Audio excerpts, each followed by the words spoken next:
It's going to happen because it's prophesied. Let's start off by saying Barakatah Yahweh, Bahashem Yahushai, Bahashem Rachakodash. Welcome to another live lesson. You just heard the name of the lesson. It's going to happen because it's prophesied. And pretty much this video was inspired by a video I was watching earlier today from the Canadian Prepper. It's called Alert Country Preps for Nuclear Event. NATO Article 5 Rule Change, Bunkers Built, Iran WW3 Threat. And pretty much I watched this video earlier, and there was something he mentioned in there where he said that he hopes that nuclear war doesn't happen. Well, immediately I thought about, well, it's going to happen because it's prophesied, it's prophecy. So that's pretty much, the approach, so to speak, of this lesson. Just going to read a couple of precepts, and I put this video in the description box. It's 37 minutes long and 23 seconds. Very good video. He goes into a lot of, points. And there's a part here towards the end where he mentioned, and I also saw it in another news reel, where you have Japan building, these underground bunkers in case China invades Taiwan or something along those lines with that whole situation. So they're prepping for some type of fallout, some type of nuclear fallout or nuclear war or just war in general. All right.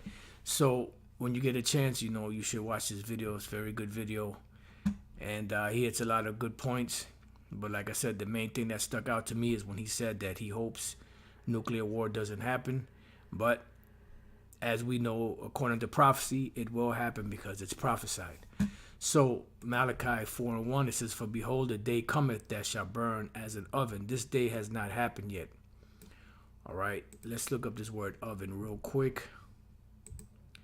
The word is thabawar. Oh no, I'm sorry, thanawar. Furnace, oven, fire pot, portable stove for cooking of the Most High's wrath, his furnace. And how is this furnace going to be lit? By thermonuclear destruction and the lasers from the chariots. All right, so let's read that again, and then let's get this next precept.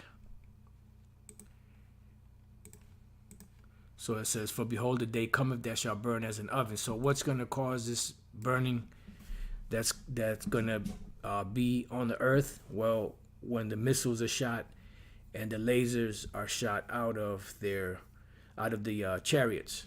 Okay, it says, "And all the proud, yea, and all that do wickedly shall be stubble." So you see these individuals out here that have this pride. They're blatantly, just doing whatever the hell they want to do, have no fear of the Lord Yahweh Bashem Yahushai. Well, don't worry, judgment is coming for them. The day shall come, it's coming that it's just going to burn as an oven. And what do you think they're going to be doing? They're going to be sizzling in that fire because of their proud behavior. It says, and the day that cometh shall burn them up. Saith Yahweh Bashem Yahushai of hosts, that it shall leave them neither root nor branch, right? Because America will never, ever be inhabited again. There will be no survivors on the soils of America. The only survivors are going to be the elect of the nation of Israel that gets beamed up into the chariot of Yahushai. So what is going to cause this day to burn as an oven? Because another scripture in Revelation speaks about the lake of fire. Okay? And what is going to cause the lake of fire? Well, the thermonuclear destruction, and on top of that, the lasers from the chariots. This is why Yahushua said, that he is come to bring fire on the earth, and what will he, or what will I, if it be already kindled? So when we go to Isaiah 95, it says, "For every battle of the warrior is with confused noise and garments rolled in blood." So every war that has been fought with military men on the war, on the forefront. And in the battle, zone, they'll have all types of armor, swords, daggers, spears. You'll hear helmets, breastplates, shields. You'll hear them grunting, growling. You see blood splattering everywhere. And then as time progressed and they started with the invention of the gun, they started shooting from a distance, but there was still blood, a lot of blood, soaked on the on the battlefield. It says, but this, meaning this war that's coming, shall be with burning and fuel of fire. Because the modern day weaponry that they have today, the top weaponry that they have today are missiles. All right. And the ultimate is, or are, the nuclear missiles, which is something that the Most High gave to Esau as a blessing, to pretty much to bring judgment upon these devils. When we go to Isaiah 54 and 16, it says, behold, I have created the smith that bloweth the coals in the fire. Now, an ancient smith was the one that would make all different types of anything out of metal, whether it was utensils, farming tools, whether it was weapons for war, for battle. They would make the shield, they would make the armor, they would make the helm, everything, that you could make out of metal. So that was the ancient smiths. The modern day smiths would come in the form of these scientists who are the ones responsible for creating the modern day technology or the modern day weaponry, which are these missiles, whether it's a Scud missile, whether it's a hypersonic missile, whether it's a nuclear missile, or whatever type of missile it may be. That's the new way that these devils fight their warfare, and that's their new weaponry. So, behold, I have created the smith that blew off the coals in the fire, meaning that the Lord gave Esau the technology to be able to come together and put together, these different elements to create missiles, and on top of that, create vehicles that can carry that power from one part of the earth to the other. This is why you have something called the ICBM, which ICBM is an acronym for Intercontinental Ballistic Missiles, because it travels from one country to another, one continent to another. All right. And that's the technology the Lord gave them, which is the booster system, that boosts or takes or carries the actual power of that bomb from one part of the world to another. Because the main part of the power of that bomb is in the head, in what they call the warhead. All right. And matter of fact, that would be in the book of Revelation, chapter 9. And I'm just going to go straight to the point. 17. And thus I saw the horses in the vision. This is a representation of the missiles. This is what the Apostle John saw. He saw missiles, and he described them as horses going into battle. And them that sat on them having breastplates of fire and of jacinth, right? Because he saw the fire coming off of them. And brimstone, which is what they have inside of the missile for the destruction. It says, and the heads of the horses were as the heads of lions. Now, that one of the most powerful parts of a lion is his head, his mouth, his teeth, and his paws. It says, and out of their mouths, which is where the warhead goes, issued fire and smoke and brimstone.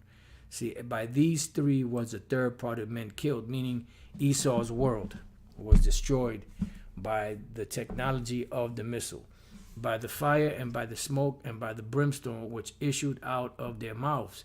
For their power is in their mouth, which are the warheads, and in their tails, which is the booster rocket that propel the missile from one part of the world to the other.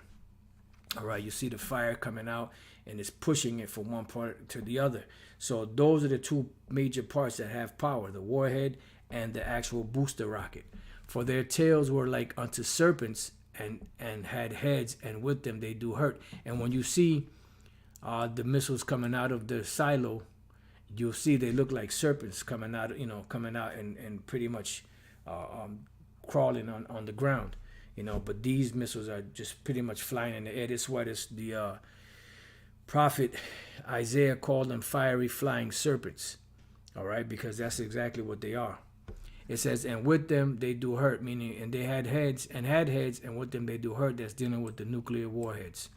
All right, so going back to Isaiah 54 and 16, behold, I have created the smith that bloweth the coals in the fire, and that bringeth forth an instrument for his work.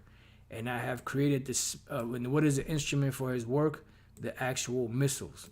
It says, and I have created the waster to destroy. And the waster to destroy will represent those missiles. Now, even when Robert Oppenheimer, when they created and tested that missile, which was, I believe, it was an atomic bomb at that time.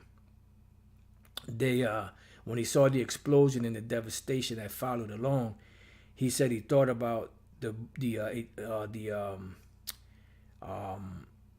Elamite, I believe it was Elam, East Indian book called the Bhagavad Gita, and he said, "I am become death, the destroyer of worlds," you know, and those missiles are actually written about in the scriptures. So when the Canadian prepper said that he hopes that there will be no that they will never have a nuclear war, well, his hopes are in vain, because they are going to actually have a nuclear war, because it's prophesied.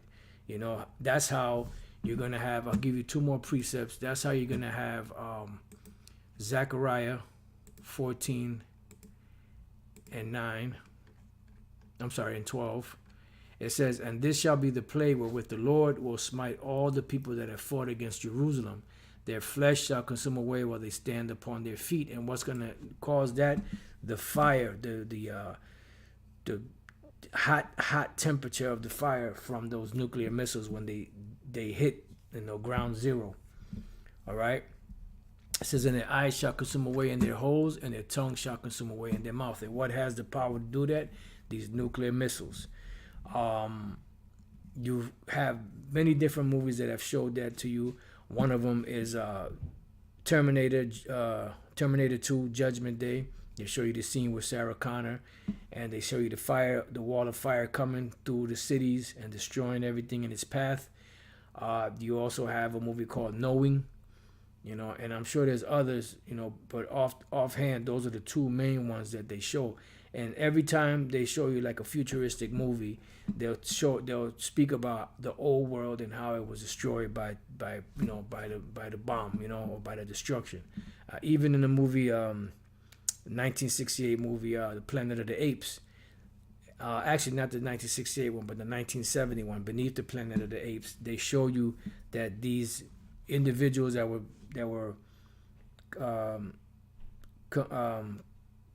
conversating, telepathically through their minds, which is supposed to be the Illuminati. They show you them worshiping the missile, and that missile, which was a nuclear missile, at the bottom of one of the tridents, which is where it was standing on. It said it had the Greek letters Alpha and Omega, which is the beginning and the end. So once they created that missile, they pretty much created their destruction, or their judgment, their final judgment. This is why when the destruction and that blast happened, the first thing that this guy Oppenheimer said was, "I am become death, the destroyer of worlds," because they know that's going to be the destructive power that's going to destroy, man. But what they thinking is it's going to destroy the whole entire planet, and it's not, because the earth is going to abide forever.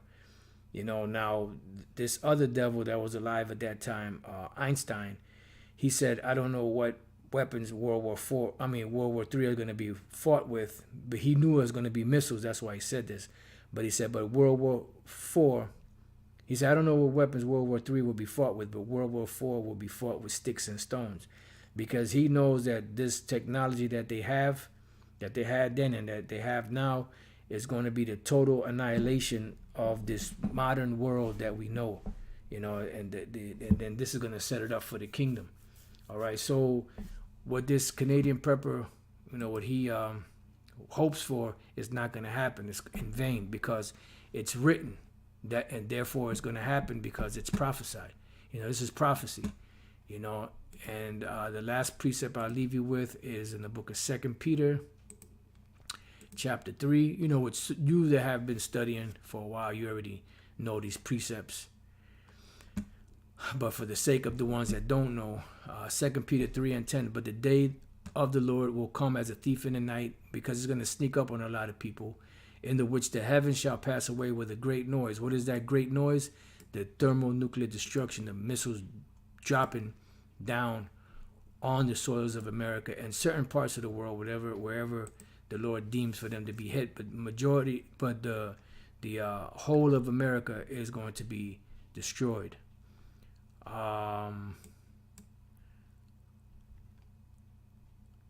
Right. Psalms 91:3. Surely he shall deliver thee from the snare of the fowler, which is Esau, the bird trapper, and from the noisome pestilence. What is the noisome pestilence? Those nuclear missiles that are going to devastate, America, Babylon the Great. Verse 6. Nor for the destruction that walketh in the darkness. Nor for the pestilence that walketh in darkness, nor for the destruction that wasteth at noonday. Meaning at the height of his power, when he is about to eat, when he's about to, fully implement his new world order, that's when the Lord is going to bring him down for good, and good riddance to this goddamn devil. So back in 2 Peter 3:10, but the day of the Lord will come as a thief in the night, in the which the heavens shall pass away with great noise. What are the heavens? What are the heavens that it's talking about? It's talking about the rulerships of Esau and the other nations, especially Esau, who is the final ruler on the planet, the final heathen ruler on the planet, until Yahweh Shai comes back and takes his rightful place. It says, and the elements shall melt with fervent heat. And what will do that? Those missiles. And this is why another part of in book of Revelation, it speaks about the lake of fire. That lake of fire is going to be created by the missiles and by the lasers from the chariots. And don't be surprised if the Lord caused the elements to fuse together once again in the heavens, and to devastate, bring more fire upon the earth. All right, it says the earth also and the works that are therein shall be burnt up, right? Because Esau's rulership is going to be taken out. Now, in closing, I just wanted to say I was watching the elders and the brothers out there in Chicago. They got a live show going on right now, and I was thinking about this earlier, and the elder Malcolm spoke on the vault that Putin opened up, where he allowed people to see all of the dark images of the icons that they have in Russia, and now people are questioning and believing it because Esau brought out the proof. Now I thought the same thing that the elder said, that we've been bringing this out since we've been on YouTube for the last 15, 16 years, however long it's been, and even prior to that, going back 40 years, with Elder Pastor and the High Priest Ariah and all of the, high priests and the King Mashai and all of them back then, been bringing this out for ages, but it's not accepted unless it's brought out by Esau. Now people are questioning, God is really no shit. How long we been saying that for? But you didn't believe it when we told you. But it's all good. It's all good. With that, I pray that you brothers and few sisters have been edified. Till the next time I say shalom, and thwada for tuning in. Shalom.